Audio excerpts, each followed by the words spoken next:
Hello and welcome to the House of a Thousand Monkeys. This is the very first Mondo Funnybooks video, so hello from my co-host. So this is a video about the history of Bettie Page in comic books. Now if you don't know anything about Bettie Page, this isn't the video to watch. I would suggest getting hold of a copy of the notorious Bettie Page, which is out on DVD. It was directed by Mary Harron and came out in 2005. CEX have copies for about 50p, which is ludicrous. I suspect it's probably on Netflix as well. So yeah, watch this, it's very, very good. So, the first appearance, as far as anyone can work out, of Bettie Page is in a comic called Stantoon, which is by Eric Stanton in 1960. I don't have a copy of that, but what I'm doing is I'll be doing this video, and then I'll be dropping pictures in the Mondo Funnybooks Facebook/Tumblr pages, so anything I don't have access to, I'll let you see the images there, and you can go hunt down the stuff yourself.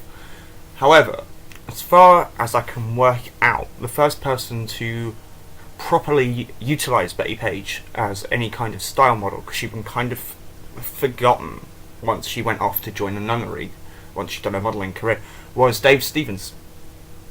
And he cast her as Cliff Secord's girlfriend in a comic called The Rocketeer, which started as a Pacific Presents short story in this issue. So, the story is Cliff Secord is a dude who gets hold of a jet rocket helmet which allows him to fly about, and he's constantly being pursued by Nazis who also want the technology, and his girlfriend is a lady called Betty, and her whole shtick is she doesn't want him to be doing this stuff. So, the interesting thing about this is, I'll show you in a second what I mean, because there's a very obvious page that says, yep, that's definitely Bettie Page, and it's one of the most iconic images in comics history. This is the Eclipse publication of the Rocketeer graphic novel, by the way. I imagine it's not in print, but I'll talk about that down the line. Blah la la, entertain yourselves while I'm finding this. I should have put in a bookmark, but I didn't realise. I was going to say this, here we go. So this is probably the most iconic image of Bettie Page in comics. It's drawn by Dave Stevens, obviously. It's everywhere, you know, it's been t-shirts, it's been all that kind of malarkey. So, The Rocketeer was published in a really haphazard way, which was, you know, the style of 80s independent publishers at the time. So, you get 2 issues of the Pacific Presents books, which is The Rocketeer Part 1 and 2. And then, you get the Eclipse Comics Special Edition, which is the 3rd part of the storyline. Then, it goes over to Comico, which is part 1, then part 2, right? Then, there's a Disney movie. Now, the interesting thing about the Disney movie is, around the time that the whole Rocketeer thing became a thing, Marvel, being Marvel, decided they had a series of characters published in the 1960s called the Rocketeers, who were some bad guys in a Daredevil comic who wore green. That's literally the end of the similarity to the Rocketeer. It's the name, and that's it. But Marvel have a history of going, we haven't used this name for a while, but here's a thing that has some credibility and some cachet, so we want to see if we can get some money out of it. Disney, after some back and forth, decide to make the movie, but they decide not to utilise Bettie Page as Cliff's girlfriend, even though she's played by Jennifer Connelly in the film, and it is a really good film, like way ahead of how good comic movie adaptations could be. But Disney decides that Betty's history isn't a thing that they want to draw attention to, so even though they've got Jennifer Connelly who could do a really good Bettie Page, they decide a new character called Jenny will be Cliff's girlfriend, and she's a 1990s movie girlfriend. That's kind of what she does. She has the feisty, oh, I can hit a guy too, because even though I'm a lady, I have some agency and capability, because that's what women are. So, after that, now I couldn't find enough, because I suspect it's buried by history, but I know that Disney decided retrospectively that they owned everything to do with the Rocketeer, and there was one more issue that was meant to come out that would complete the full story of Cliff and Betty and Cliff's adventure to New York, because Betty had said, no, Cliff, I can't deal with all this. I'm going to New York to pursue a modelling contract. And pages were created by Mike Kaluta and Jamie Hernandez, and they were kind of scattered around the country because Disney were trying to chase Dave down to say, we own everything to do with the Rocketeer, so hand it over. And he was obviously, no, you didn't. You leased the right to use the movie. You didn't actually buy it outright, because I wouldn't have sold it to you. But eventually, in 1995, the final issue of the Rocketeer comes out, and it's published by Dark Horse. So, and this is key because it's kind of a pick to do. Everything in the Pacific issues that features Pacific, a Comico, and Eclipse, this is everything up to that part. And it's reprinted in this, the Eclipse version of the graphic novel, which was everywhere. Or if you're really fancy, or a big Rocketeer nerd like I am, as you've probably seen by the fact I've got a Rocketeer pin as my earring today. You've also got it in French. I can't read French. I mean, I can kind of read French if I understood the English and had the script embedded in my brain. But yeah, this is just like, this is one of my presents to myself around Christmas. Because it's just really gorgeous. I mean, it's just like, really nice and well printed. And there's something about the way the French and the Italians treat their graphic novels, whereas the English and the Americans are always like, just print it on the cheapest paper, who cares? It's rubbish. So yeah, once you've got all that stuff then you get this, which is issue 3 and the final story. And it was all finally collected by IDW a few years ago. And again, I'll drop a few images in because I believe the book's in print, and it's also usually on Kindle for like £2 or something ludicrously cheap. And then after that, Bettie Page gets her own comic from Dark Horse called The Bettie Page Comics, which features stuff by Dave Stevens and Brett Blevins and Jamie Hernandez. There's also an amazingly cool printed out thing. Hang on, let me adjust the light a bit there. There we go. Is that still a bit too shiny? Bear with me. Total professional. Rolf's just died there, you see that. There you go. Bettie Page #1 comes with a poster. Probably a bit of a nightmare to find, but is well worth it. Features a gorgeous story called Mads Needs Betty. Lots of spanking and bondage with little green alien fellas. So yeah, the usual good fun. Don't know if it's in print in any form. Couldn't find anything that suggested it would. I would suspect, as Dynamite currently have the license for Bettie Page, they would be the people to say, actually, do you know what, why don't we just scoop up all this material, call it the Bettie Pages, and then Robert C. Father's brother put out a trade paperback of all of it. I suspect it would sell quite well. Maybe I'm some kind of lunatic, but I just have this idea that people will buy a graphic novel of all the Bettie Page comics. So let me adjust that a wee bit there. So then things get a bit weird, because obviously Dave has brought Betty into prominence, right? And she's got this new revival of popularity, but she's not, the image of Betty isn't owned by anyone, so anyone can just bring out a comic and say, here's a dark-haired lady, she's wearing some jungle hot pants, that's Bettie Page. Done. You know, you just call her Betty. You can't prove it is Bettie Page legally, so go with it. So there's a number of very good and very bad Bettie Page spin-offs, and this video isn't long enough to cover all of them. However, my particular favourite is one of the Eros books. Now, Eros was a line put out by Fantagraphics. It was their sideline. When they started running low on money, they became a porn publication. So, at some point I will cover the phenomena of dinosaur sex comics that Fantagraphics and Eros put out, but this is not that video. Okay, you people have done nothing to me to deserve that. But one of the madder things they did was a story called Tor Loves Betty.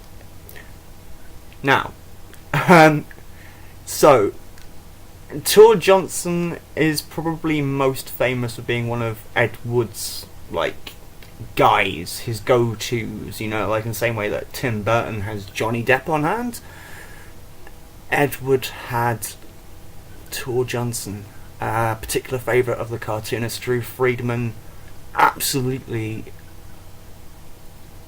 iconic, if not necessarily in the best way, but certainly legendary. So in this strip, the main story is people keep harassing Betty because obviously she changed her name and gone after she'd done her missionary work, and people kept tracking her down, so she had to have people like banging on her front door saying, "Hey, I know who you are. You're Bettie Page," and she didn't want any, like, she wanted nothing to do with that life. So in this strip, the story is Betty's being harassed by guys, but luckily she has an attack dog who is Tor Johnson to knock those guys away.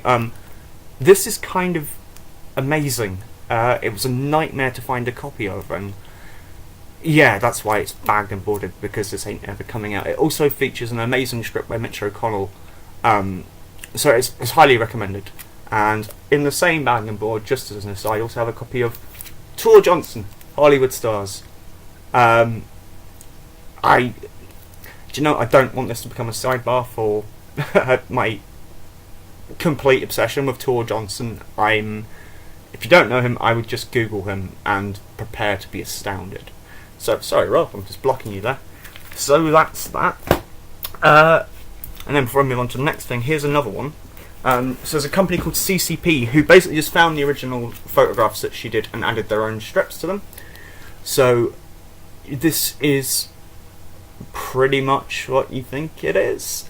But they would find some of the old pictures that Betty had done for various fetish magazines and that, and run them up with new added speech balloons and stuff, or write their own captions. This one's got a really cool poster in it as well.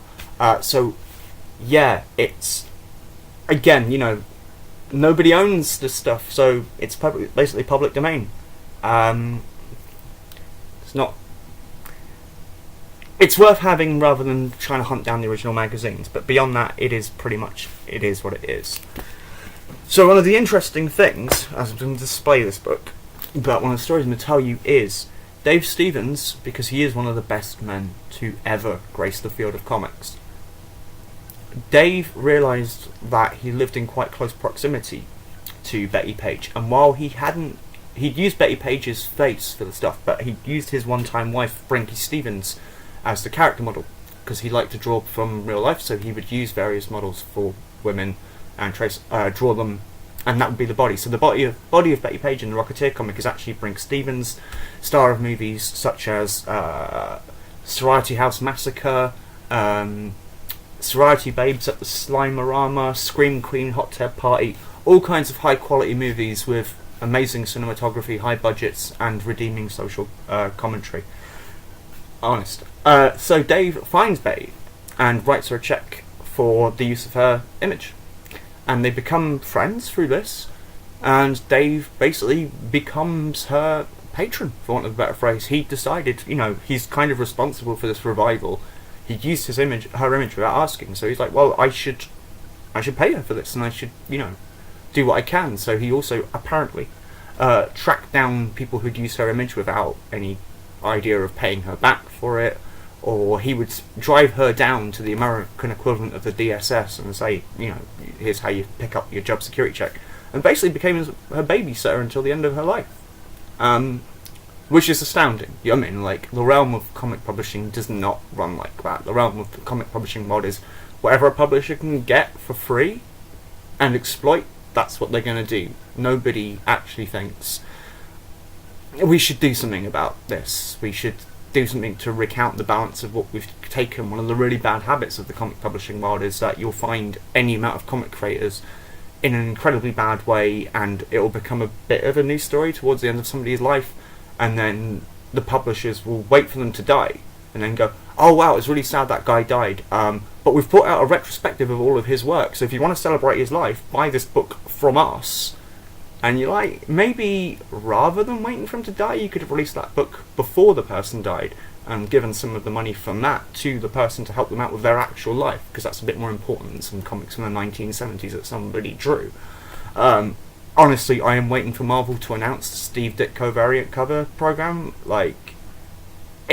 It's just like one of those, wow, did you like Steve Ditko? Well, order 25 copies of Amazing Spider-Man more than you would have done normally, and celebrate Steve's life, because that's how Marvel are. Correct me if I'm wrong, but I don't think you can. So, to this book, this is by Jim Silk, who also drew the amazing Rascals in Paradise comic strip in 1995.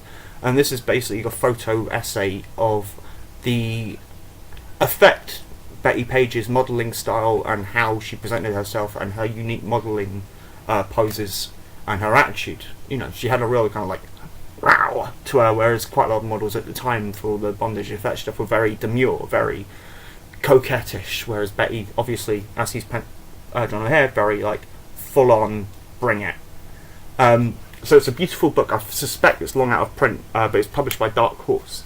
So, oh, easy, Rolf. See, it's so exciting a book, but Rolf's kind of like, you can't take it, just can't deal with it. So, how do I do this without making this video NSFW? Well, by not bookmarking in this advance. But essentially what he's trying to do is suggest that there's something about the way Betty poses, and also, I think that's a Sophia Loren actually, which kind of changes the dynamic of all that kind of pulpy stuff, where it gives the women in the images a lot more agency and a lot less submissive sexual decoration. There's also some pages from his own Bettie Page thing. If I do that, then you can kind of see what's going on, but without enough to get me in trouble. So this is a really good double page spread as well. But it's essentially, you know, the rise of that attitude, which you could probably trace forward to being part of what punk becomes, what Riot Girl becomes. There's a real, okay, you know, there's a real energy about it, a real positive energy, a real, there isn't somebody in charge here. You're going to point a camera at me, this is what I'm going to do. He also released a 3-issue miniseries called Bettie Page, Queen of the Nile, which is about Betty going back in time and being mistaken for Cleopatra. It's very cool, it's very silly, it's not very deep. And then, just to round off the whole thing in the final issue, she fights her doppelganger. So that is very awesome. I apologise for the lighting on this. I hadn't quite accommodated for how much light there would be on the images. So what I'll do is I'll post some of these covers when I write up the Mondo Funnybooks thing of it to accompany this video.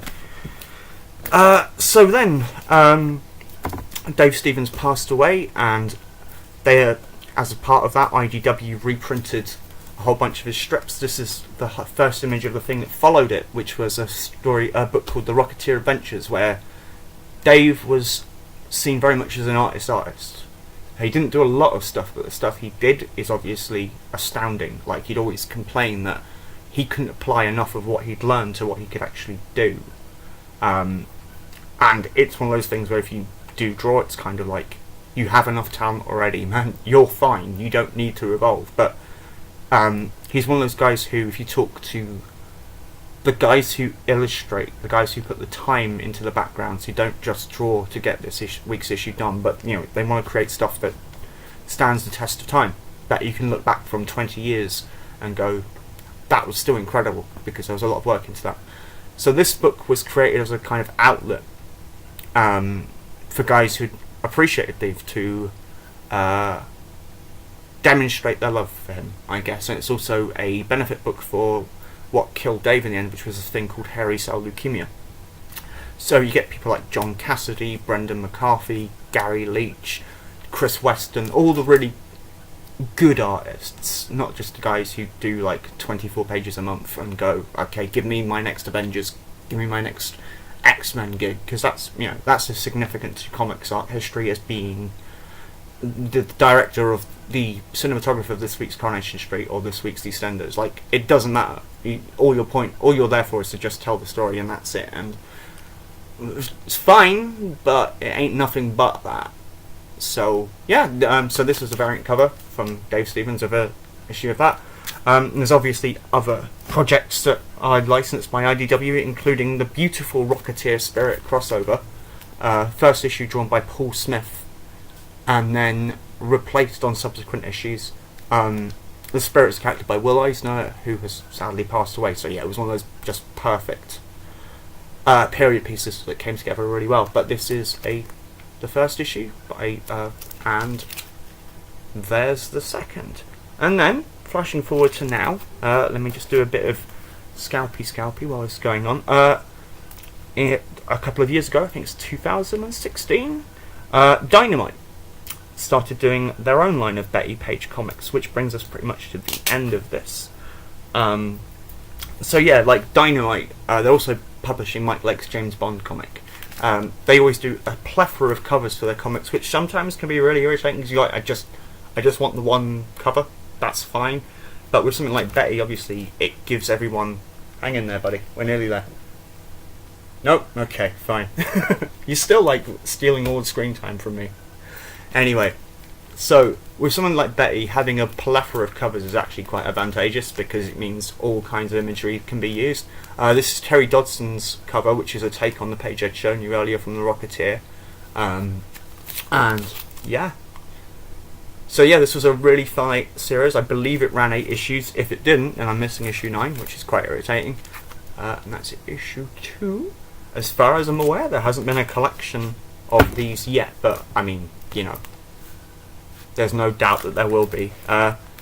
So, yes, this is the regular cover for issue 4 by Joe Linsner, and he did a cover for something, what was it? I can't remember. Elvira. He did the cover for Elvira issue 1, which just came out as well, and this is the photo cover variant.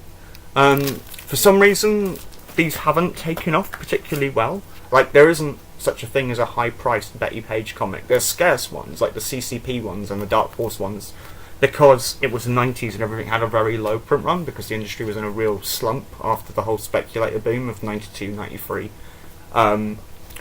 Once all the readers left, all the speculators left, there just wasn't the need to publish quite so many copies, so sadly, there just ain't so many. So like these current things I'm showing you should be around cover price, maybe a bit more for some of the more salacious variants and all that.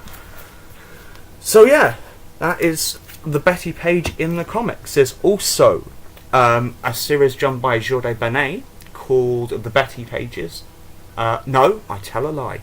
It's just called Betty, and it's a series about a humorous prostitute. That's something I'll put into the Mondo Funnybooks post.